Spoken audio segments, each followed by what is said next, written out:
It's so frustrating to put the time, energy, and oftentimes money into solving a problem only to face the same problem a few days, weeks, or months from now as if we'd never solved the problem at all. How can we keep this frustrating but common problem from happening to us again? Stay tuned and I'll tell you all about it. Running a service business can be hard.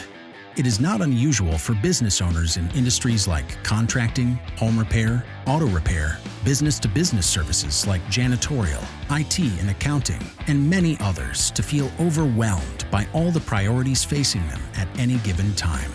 Between addressing the needs of the customers, managing the employees, figuring out the financials, and getting processes in place, feeling like you're making significant progress on your business journey can be difficult. Welcome to Service Industry Success, hosted by Brian Harding.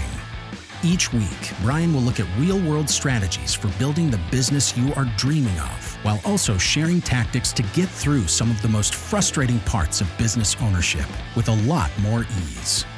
Let's get started. So it could be a sales process, a safety concern. Maybe we're consistently making a mistake on a key process, which is leading to customer frustrations or letting customers down or missing deadlines. Maybe we're having too many warranty or service-related problems. It doesn't matter. What matters is this time the problem gets solved for good. You've had plenty of instances where you thought a problem was solved, only to find yourself dealing with the consequences of the problem you solved or thought you solved many months ago, again and again and again. Talk about you feeling like you're spinning your wheels. This is one of those things that we can lead to us feeling like we're never making progress. I just feel fighting the same problem over. I'm putting out the same fire over and over again. I'm dealing with the same problem over and over and over again. Why can't we just get this figured out for good? How many times have you thought that? How about all the anxiety and resentment that comes along from having to solve the same problem you solved just a while ago? This can really begin to have an impact on the team, our relationship with the team's relationship with us, the team's relationship with each other, managers and supervisors and their subordinates and different departments. Like, holy smokes, the frustration that comes from this, and just the wasted time, the wasted energy, the wasted money, and credibility. We lose our credibility with customers and each other, and then of course sleep. The number of hours we have lost sleep, wondering why can't we just figure this stuff out the first time? I don't get it. How do we solve a problem for good? How can we do our part to make sure we don't wind up in the same spot again later? Well, I'm going to tell you about what I've done and what's worked for the people I work with. And it's a list of about 10 things we'll go through. And you know, the first thing I want to do is just figure out for myself, because this is so frustrating, it's so debilitating for the team and morale. And again, all the wasted time, the wasted money, the wasted energy, the wasted credibility, the wasted whatever.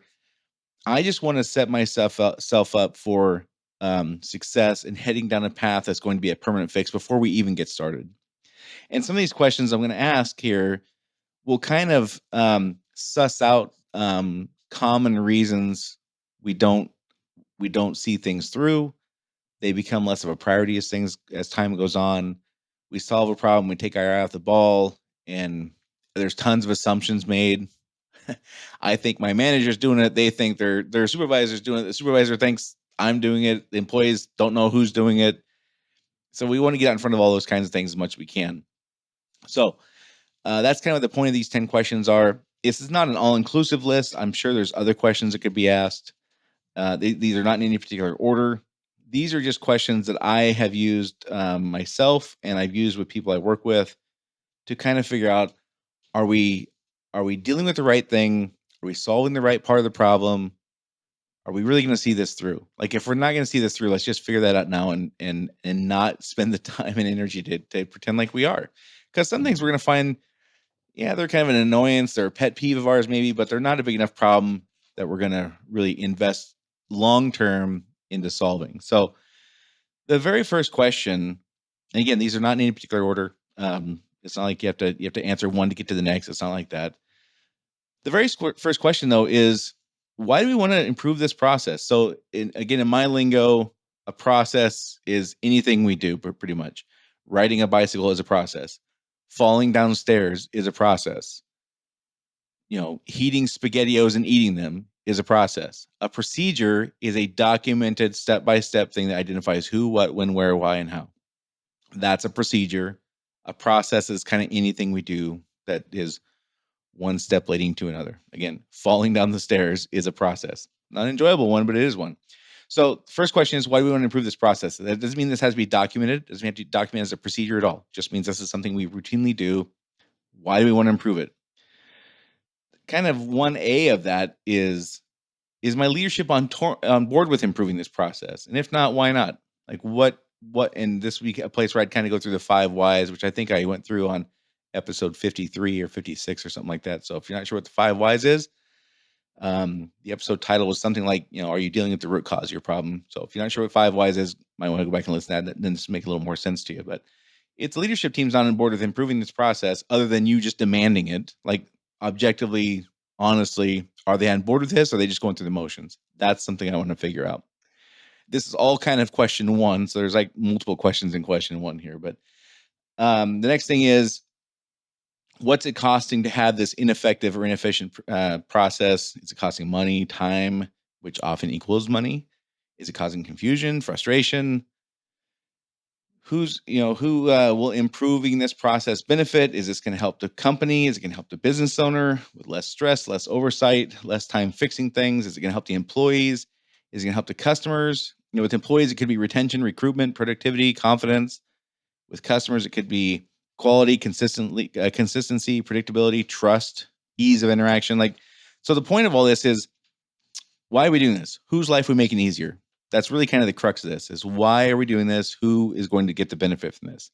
And if we don't know that, then this is one of those areas where if we don't know who's really getting the benefit from it, it's easy for this just to fall off over time. It's easy for it to lose our attention over time, because if we don't even know who's getting the benefit and what that benefit is, why continue? Like, why have any kind of reminder you stick with to stay on top of this if you're the manager or supervisor or the business owner or the employee, if you can't even identify what are we trying to accomplish? Why does it matter? Is our reason for this compelling, is the question number 1. Question 2, again, this is going to go back to the 5 whys. So if you haven't listened to that episode, again, I wish I would have wrote it down, episode 53 or 56, I can't remember which, but go check that out. Number 2 question is, are we improving the correct part of the process? And this is where going through that root cause determination analysis, whatever you want to call it. By the way, I found a fantastic example of the 5 whys. If you just Google 5 why Washington Monument, there's a short article in there. You can read it in like 3 minutes, but it's awesome. Way better explained than I could be. It really goes through what the 5 whys can do for you and how it can lead you down the right path. So oftentimes when we start fixing symptoms, but not the real problem, we fix symptoms and the real problem remains, and then we kind of give up on the fix at all because we don't see any noticeable difference. The symptoms went away, but we have new symptoms now because we didn't really solve the problem. So question 2 is, are we improving the correct part of the process? Question 3, can we articulate the goal for improving this process? So what I mean by that is, can we explain to folks, like, what does success look like? What is the goal here? Can we explain to our team in terms that are easily understood? So again, what we generally tend to do is we'll say things like, we need fewer warranty calls or more revenue. It's always more sales. More sales is the ultimate band-aid. You can hide so many problems with more sales. So the answer is almost always, we just need more sales. So those are not goals, though. I would not consider those goals. Those are, wishes. And as I say, wishes and hopes are not strategies. So what is the goal, though? We want to increase sales by 40%. Do we want to, reduce warranties by something, some kind of way to kind of hone that in, like just more revenue all the time? It just has no meaning anymore. Less warranty work, that just has no meaning anymore. So we can explain to our team in terms that are easily understood. Is our version or vision of success reasonable? Like, just because I want 97% close rate in sales doesn't mean that that's like reasonable. And if you're hitting 97% on sales, then raise your prices. But this is again, question 3 has multiple facets to it also. Is it reasonable what we're asking for? And if we're really objective and honest about that, we might find ourselves having high expectations that are completely unreasonable. And then once we identify that, we can kind of go, okay, this is why I'm always annoyed by this, because they're not my wishes are not reasonable here. Um, is our version of success one we can reasonably hope to attain buy-in from our team? You might think it's reasonable. Well, they think it's reasonable. And if they're the ones doing it, that matters at least as much as if you think it's reasonable. Question 4, are relevant KPIs in place which are easily measurable and publishable? If not, can a reasonable amount of effort identify and produce measurable KPIs? So again, my favorite analogy for most process related stuff is weight loss, because I identify with it pretty well. It's something almost all of us can relate to, and it's just kind of a common sense thing. So if you can't say I want to achieve X pounds in weight loss, or I want my goal weight to be whatever, or I'm going to use different KPIs to measure the actions I'm doing. Like, am I going to reduce calories? Am I going to increase activity? Am I going to reduce carbs? Am I going to, like, what are the KPIs? How are we going to measure things? If those are not in place, we just have to acknowledge and accept, without KPIs, our likelihood of success diminishes significantly. It's a fancy way of saying if you don't have KPIs, it's not going to happen. At least not as often. It's not as often as you want. And when there's no KPIs and there's no feeling of making progress, our people get frustrated and they just kind of give up. So they get frustrated because we're harping on it and they don't really know if they're making any progress, or they give it because we're not harping on it and it's just not a thing we talk about anymore, because if we're not talking about the problem and we're not talking about KPIs, we're not talking about it at all pretty much anymore. So KPIs are really important if we want to have sustained progress or sustained improvement. So if we want to go from, you know, 3% warranty work to 1% warranty work, and we have KPIs in place, we can maintain that 1% warranty work, or whatever your number is. Those are completely made up numbers. But my point is, if you have KPIs you're going to measure, you can have a reasonable hope of long term maintaining that goal. Without KPIs, you just have to acknowledge and accept that the likelihood is going to go down. It's just not going to happen as much. You cannot hold people accountable for having a feeling. I feel like we're doing pretty good at this. I don't feel like we're doing very good on warranty work, and I feel like we're doing pretty good on sales. Like, you can't hold people accountable to those things. And as we talked about before, you can't hold people accountable to make better spaghetti sauce. Like, what are the things that make better spaghetti sauce? You can't just say I want better spaghetti sauce and not identify what those things are and have expectations it gets done. KPIs help us make sure we do that. Will publishing the KPIs create any issues we need to get out in front of? So you might have something you need to measure that would be embarrassing for your team, especially if people who are not achieving it or whatever. Those are things to consider. How do you want to publish them? I'm a fan of publishing any kind of thing that we want natural improvement on. Again, my goal is to get people to want to do the right thing, not have me force them to do the right thing. So oftentimes publishing KPIs in a public space, meaning public for the employees, not necessarily public for your customers, although it may be public for customers also. Those things just naturally get better. If we see our performance, we just naturally get better. If you posted something above your refrigerator every day that said how many calories you'd eaten so far that day, I guarantee you'd eat less calories. That's just how we operate. Question 5, what is our starting place or current performance level? This is one of the areas where we most likely drop the ball. I've seen this in every part of my career, from when I was had a very small role in a giant company to having a big role in a small company. This is where we oftentimes one of the areas we oftentimes drop the ball. We say we want to get better and we'll start measuring it when we get close, but we're not going to measure our starting point. Again, using the weight loss example, imagine saying you wanted to get down to 180 pounds and you weighed roughly 200 pounds and you want to get to 180, but you're not going to start weighing yourself to get to around 185, you think. Like, just how would that work? Like, you'll know when it's time to start measuring it, which means you're never going to start measuring it, which means you're never really going to meet the goal. So starting to measure our performance now and knowing what we're aiming for gives us the starting points from which to measure progress, which is critical if we want our team to buy in. It's critical if we want them to have a sense of success as they're doing this thing.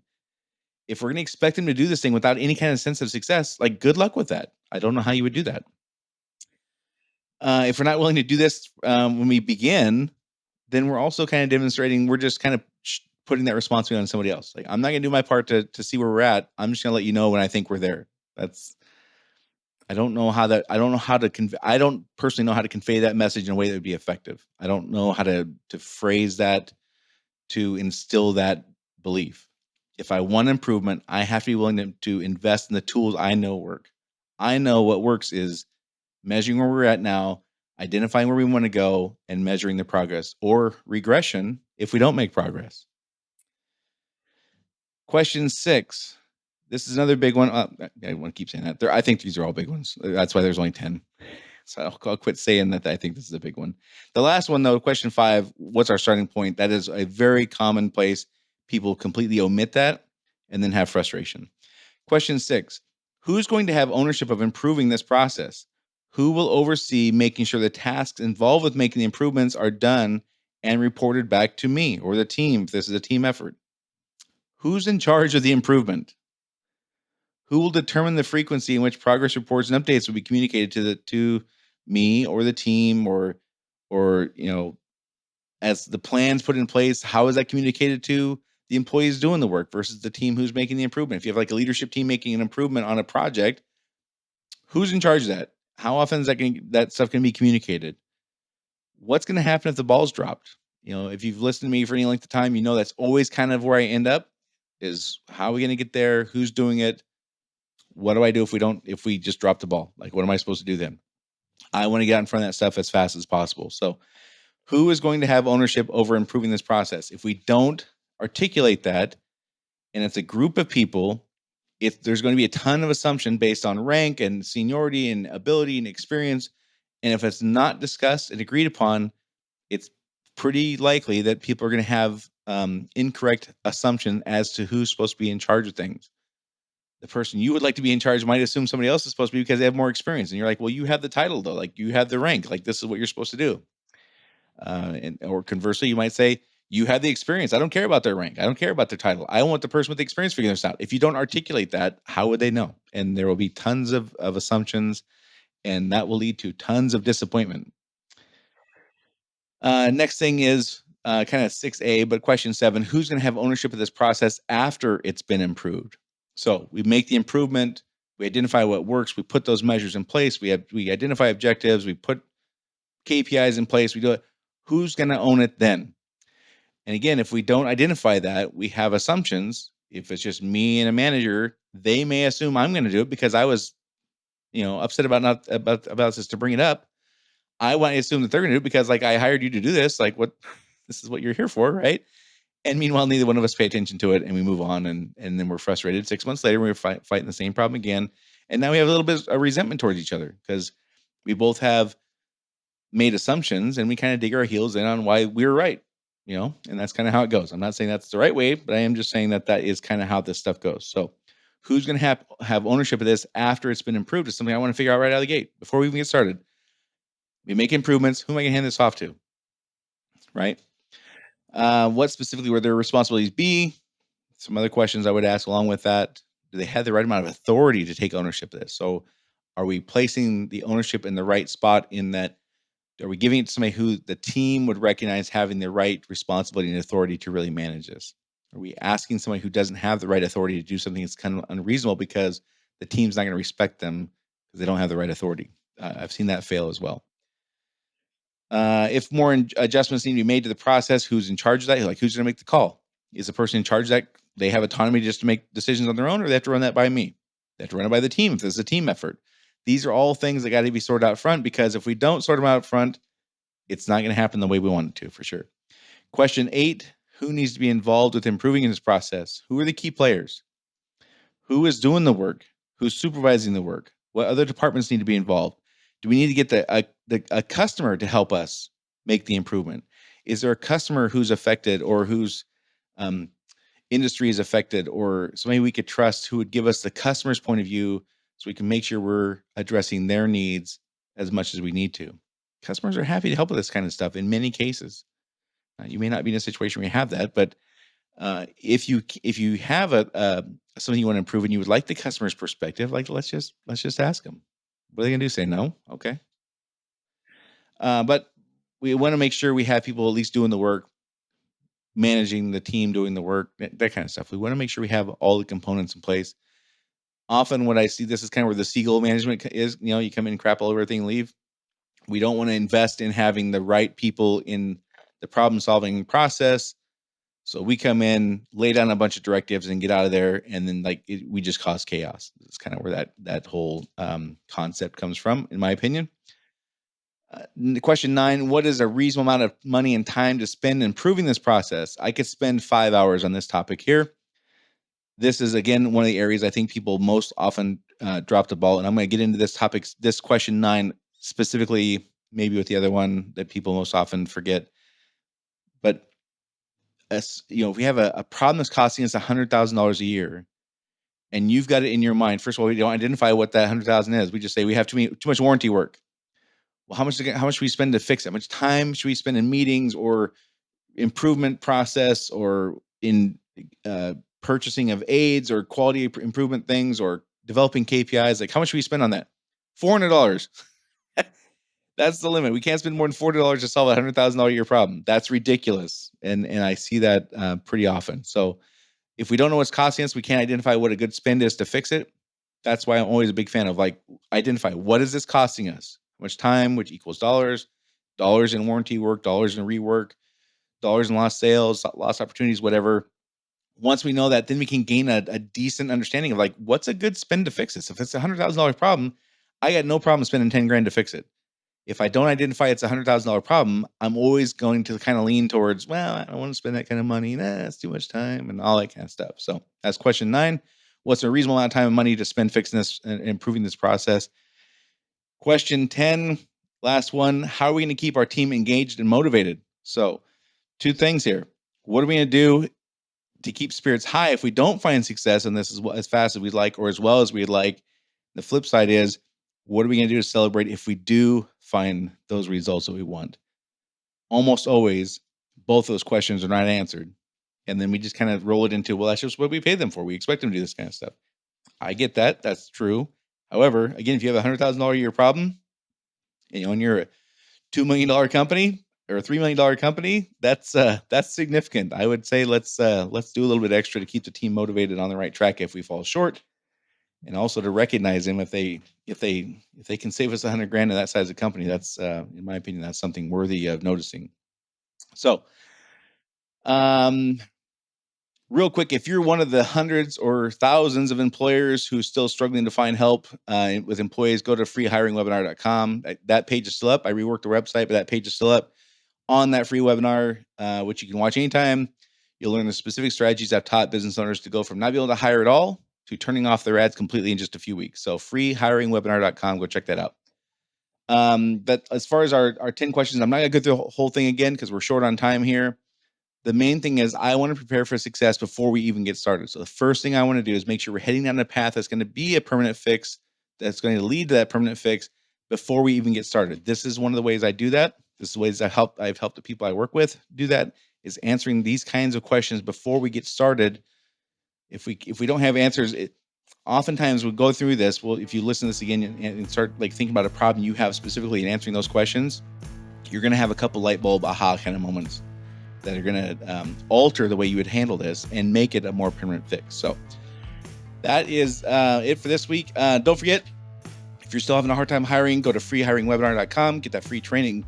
And if you know a friend or colleague who's a business owner and you know they're having a personal issue, a procedural problem, or they wish they had a resource to help them address specific issues we face in service industries, take a second, send them a text message, let them know about this podcast, or they can find my stuff at serviceindustrysuccess.com.